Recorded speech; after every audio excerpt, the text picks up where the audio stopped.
sobre os casos da dengue no município de Niterói, que até alguém disse que está pior do que São Gonçalo. Eu não sei. Isso aí, esse negócio de pior é da população, eu não sei.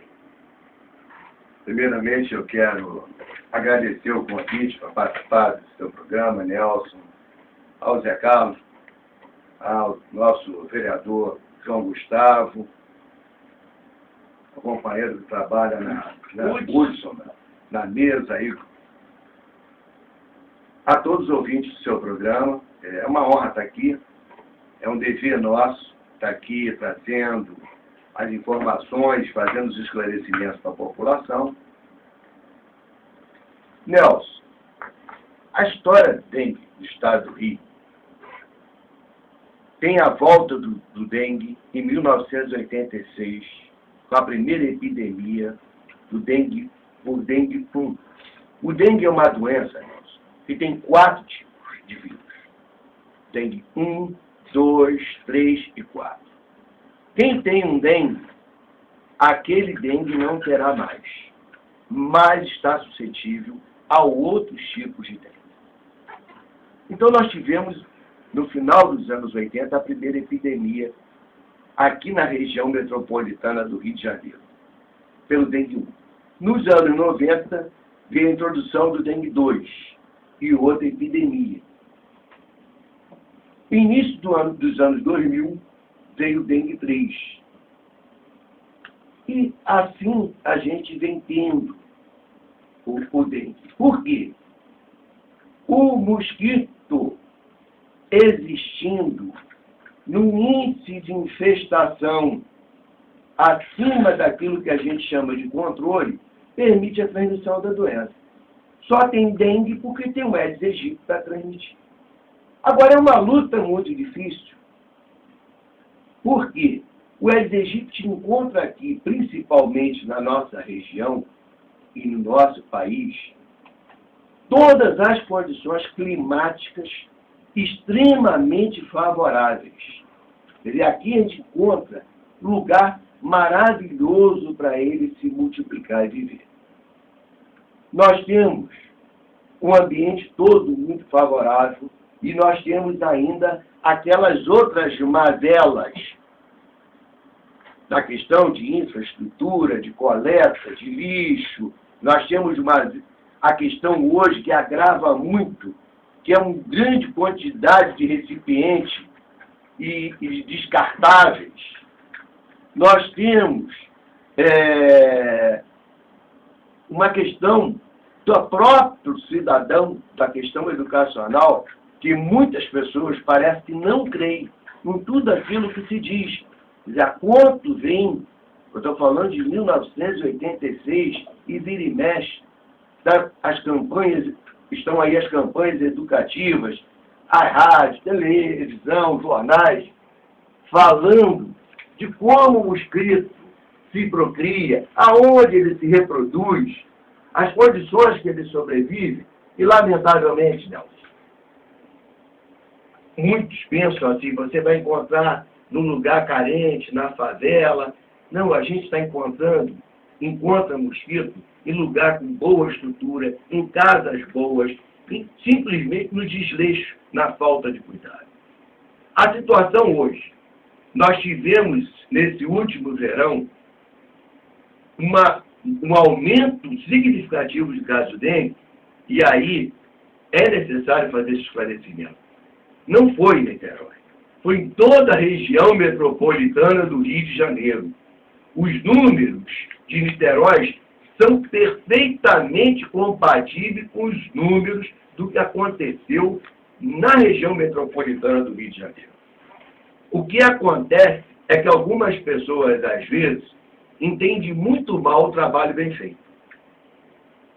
Você, quando vai ao médico, Nelson, você quer o quê? Que ele te examine bem, que ele peça os exames certos necessários para o problema que você apresenta, para que ele chegue ao quê? Ao diagnóstico correto, e para isso ele faça, então, o tratamento indicado.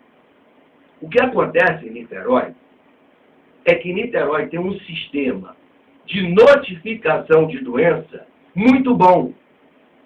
E tem um sistema de identificação do paciente, uma organização que permite um diagnóstico do paciente muito bom.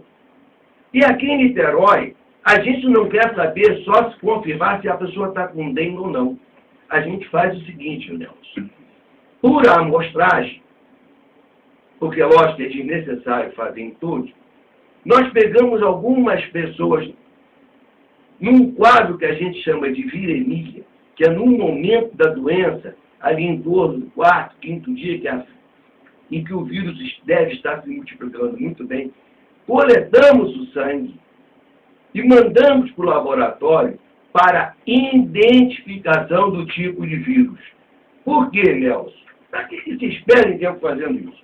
Porque nós precisamos saber, está tendo dengue, isso é fácil, isso nós chegamos à conclusão. Agora, qual dengue que estamos tendo? Aí, porque se faz essa pesquisa em Niterói, nós achamos em Niterói o dengue 4. Com isso, com esse diagnóstico, eu sou capaz, como nunca tivemos dengue 4 aqui, de saber que estamos diante de uma possibilidade de uma epidemia pelo dengue 4. Ou seja, muda o meu planejamento da saúde, me desperta para um risco maior, porque eu tenho que saber o que pode se apresentar na frente. Eu não posso fazer mais planejamento de saúde empírico, porque eu acho. Eu tenho que fazer isso com bases em técnicas, em questões de informações técnico-científicas. Dados reais. Dados reais. Então, Nelson, ao contrário, quando alguém diz a situação de Niterói, não, a situação de Niterói, ela está muito bem diagnosticada. Segundo, o trabalho de Niterói, de controle, de combate ao mosquito, ele tem sido sempre objeto de muitos elogios, porque Niterói tem um trabalho em que nós temos os agentes com área definida, com território definido, e que a população conhece, que ele fica ali como se fosse o carteiro. Então ele entra na casa das pessoas, as pessoas conhecem ele conhece os hábitos de cada morador, ele é capaz de identificar para a gente os problemas da área, porque ele é responsável pelos quarteirões que ele trabalha, não é cada hora um, ou seja, desperta a confiança no cidadão e há uma troca. O papel desse agente, muita gente diz assim, eu estou esperando o agente vir tratar o mosquito. Não, o papel desse agente, se ele encontrar o problema, ele vai tratar. Mas é fundamentalmente esse contato direto com o morador para despertar o morador do problema que ele tem na casa dele, para que ele passe a adotar uma atitude de controle. Não há como o poder público, sozinho, combater esse mosquito. É inviável. Todo mundo que quiser crer isso vai estar com base numa ideia muito falsa. Tem que ter uma grande colaboração da população. Tudo bem. Isso. Agora mesmo a Secretaria de Estado está adotando a campanha para que as pessoas usem 10 minutos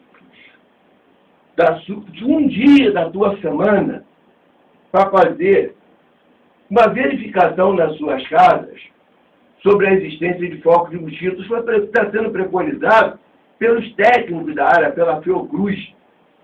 Agora, além disso, outra coisa que a gente quer chamar a atenção, que estamos fazendo esse trabalho em Niterói, que é o trabalho no sentido de despertar as empresas para que façam o controle dos seus próprios. As obras, as construtoras, verifiquem nas suas obras, nos canteiros de obra, se tem foco de mosquito. Vamos criar, vamos capacitar, nós estamos capacitando pessoas das próprias empresas para verificarem, para formarem as brigadas anti-dengue. Nós temos brigada de incêndio, não temos brigada, vamos fazer a brigada anti-dengue. Porque o empresário tem que se conscientizar, não, o mosquito é egípcio, ele pica geralmente durante o dia. Ele é um mosquito de hábito diurno. Então, se tem foco no local de trabalho, as pessoas estão muito mais propensas a contrair dengue no local de trabalho do que até em casa. E muitos só chegam em casa à noite, de manhã cedo estão saindo. E se tiver um foco de mosquito, você vai ter a questão da falta do trabalhador pela questão da doença. Então, é uma questão de responsabilidade social, é uma questão que todos têm que estar envolvidos. Governo, e cidadão, e a responsabilidade social do empresário. Quer dizer, tem que se criar essa consciência. Nós vamos acabar erradicar o Aedes aegypti? É falso. Não há como, Nelson. No mundo, na adaptação que esse mosquito tem no nosso ambiente, quem falar que isso é possível, vai estar equivocado. Esse mosquito, para você ter uma ideia, ele põe um ovo num recipiente, ele não põe na água. Tem o vasozinho, ele põe na parede, junto à linha da água. Se você tirar a água daquele vasozinho, sabe quanto tempo aquele ovo persiste? Todos 400 dias. Aí você esquece, larga aquele vasinho, vem a água de novo, eclode o ovo, sai a larva e começa o ciclo todo de novo. O que significa que ele alcança de um verão ao outro com maior tranquilidade, né? Com sobra perfeita de dias para a sua... Estou me guardando para quando a água chegar. Ele fica ali o ovinho esperando. Então, quando o verão chegar, eu estou aí. Ali. Então, você encontra Aedes aegypti. Às vezes você vê umas pessoas com um baldezinho da goteira do ar-condicionado, você vai lá para o foco de Aedes aegypti. Bandeja debaixo de geladeira, às vezes você encontra foco de Aedes aegypti. Num oco de árvore, às vezes você encontra Aedes aegypti. Um copinho descartável. Um copinho descartável jogado no mar. Esse é o grande... É uma praga. Isso é o grande... É uma praga. O brinquedinho da criança largado no quintal. A bromélia que não está tratada. E tem gente que diz que não, que a bromélia, ela mesmo tem uma substância que não deixa que o mosquito prolifere. É falso. Então, os criadores de bromélias, então... Tem espécies de bromélia que, pelas suas características, são mais difíceis. Mas tem bromélias que você encontra foco de mosquito, sim, e a gente tem isso comprovado. Então, nós temos, meu amigo Nelson, sem essa consciência, sem querer, se as pessoas não